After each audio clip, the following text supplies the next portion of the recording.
कि जिन लोगों ने मुसीबतों में शिकवे किए होंगे, मुसीबतें वाहवेला किया होगा, गुस्सा किया होगा, शिकायतें की होगी, मुसीबत में बस इतना है, तकलीफ आ जाए तो चुपके चुपके बेसाख्ता अगर आंसू निकल जाए बस काफी है।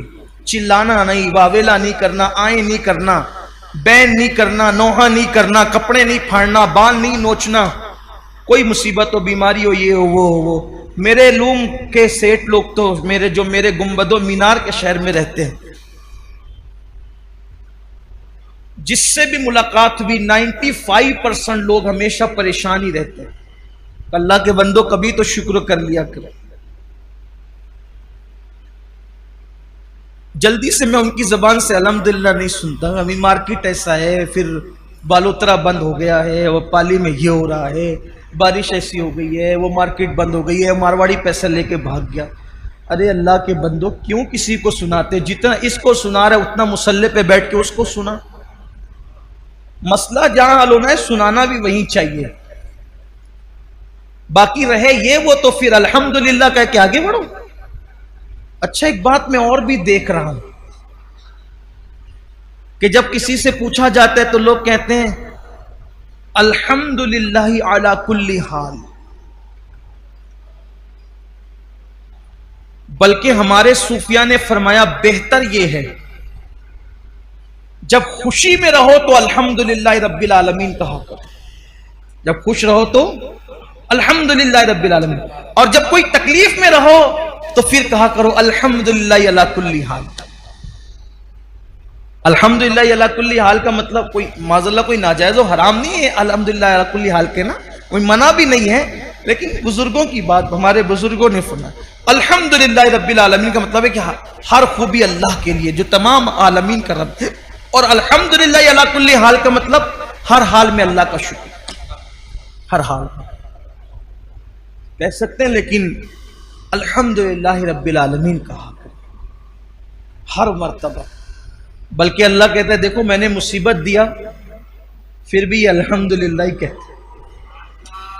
और लोगों ने करना क्या है, ये जुमला याद रखना, मुसीबत या तो बीमारी या तो तबीब को बताओ या तो हबीब को।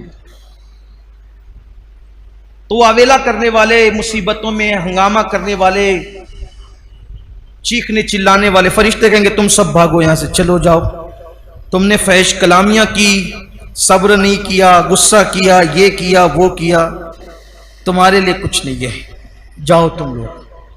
मुसीबत भी आई थी और कोई इनाम भी उन्होंने नहीं मिला। फिर वो लोग जिन्होंने खालिस सब्र किया था, खालिस सब्र, ऐसा सब्र किसी को कुछ नहीं कहा, आंसू भी आए तो खामोश खामोश आए, निकल गए चले गए, फिर अल्लाह फरमाएगा इन सब को लाओ और लेकर के चलो।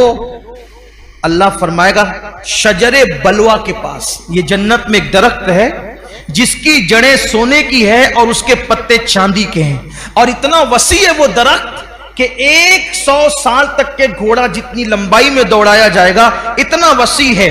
अल्लाह ताला फरमाएगा इनको कहो यहां बैठे, उस दरख्त के नीचे जन्नत में बिठाएगा अल्लाह ताला, वो सब जन्नत में उस दरख्त के नीचे बैठेंगे।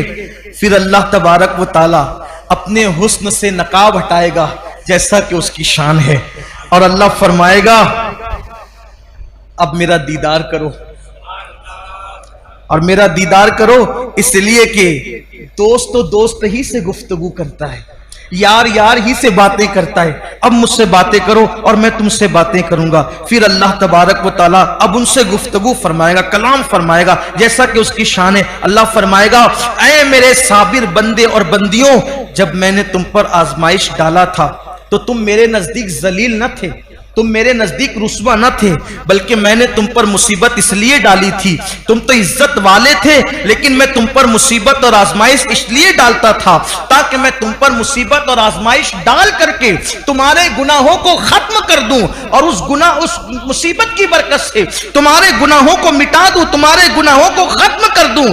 लेकिन ऐ मेरे बंदो, तुमने वो सारी मुश्किलें, सारी मुसीबतें मेरी मोहब्बत में झेली, आज मैं तुमको बेहिसाब अजर अता करूंगा, बेहिसाब सवाब अता करूंगा। और फिर उसके बाद अल्लाह तबारक व तआला फरमाएगा, ऐ नाबीना लोगों, ऐ कोड़ वाले, ऐ जुजाम वाले, आओ।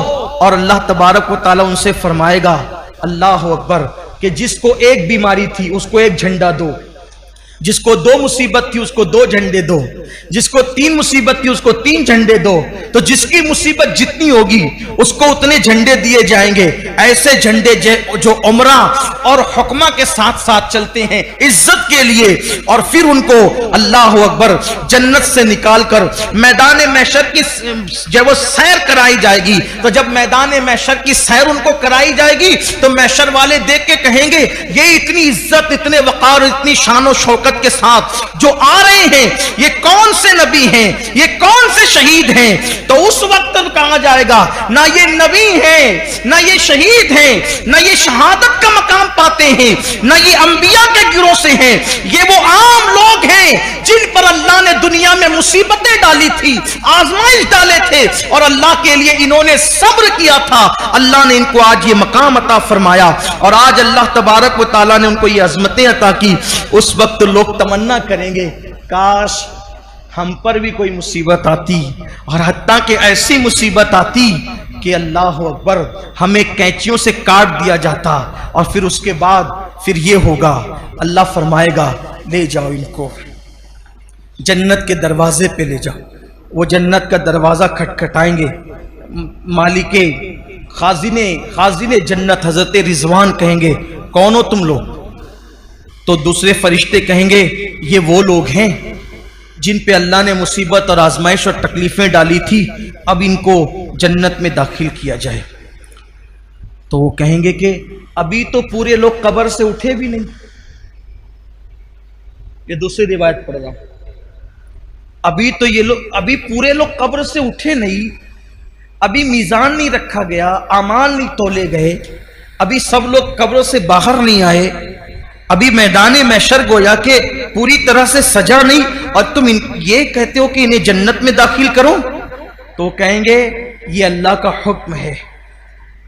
अल्लाह ताला ने ऐलान किया है कि जिन पे अल्लाह ने आजमाइश, मुसीबत और तकलीफ दुनिया में डाली थी और उन्होंने सब्र किया था, अल्लाह ताला उनका नामे अमाल खोलेगा ही नहीं, उनका नामे अमाल मीजान पे रखा ही नहीं जाएगा, उनसे कुछ हिसाब ही नहीं होगा, उनसे कुछ पूछा ही नहीं जाएगा, उनसे कुछ नहीं कहा जाएगा, और वो सीधा जन्नत में दाखिल होंगे।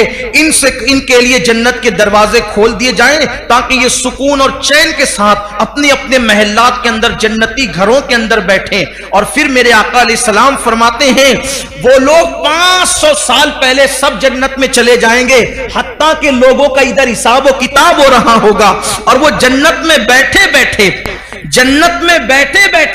वो सब मुशाहिदा कर रहे होंगे हिसाब व किताब का।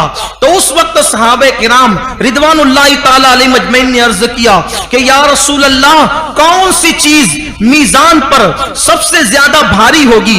या रसूल अल्लाह, कौन सी चीज मीजान पर सबसे ज्यादा भारी होगी? तो मेरे आका सल्लल्लाहु अलैहि वसल्लम ने फरमाया कि सबसे ज्यादा अगर कोई चीज मीजान पे भारी होगी तो वो आजमाइशों पे सब्र करना भारी होगी। और जो दुनिया में जितना सब्र करेगा, अल्लाह उसके लिए पुलसरात को उतना चौड़ा फरमा देगा। इसलिए अपनी जिंदगी के अंदर सब्र को, मुसीबतों और अल्लाह से दुआ करो कि मुसीबत ना आए, और मुसीबत आए तो सब्र, बीमारी आए, पैसे की किल्लत हो, अल्लाह ना करे औलाद ना हो, औलाद हो तो नाफरमान हो, अगर सब्र करो, किसी से शिकायत ना करो।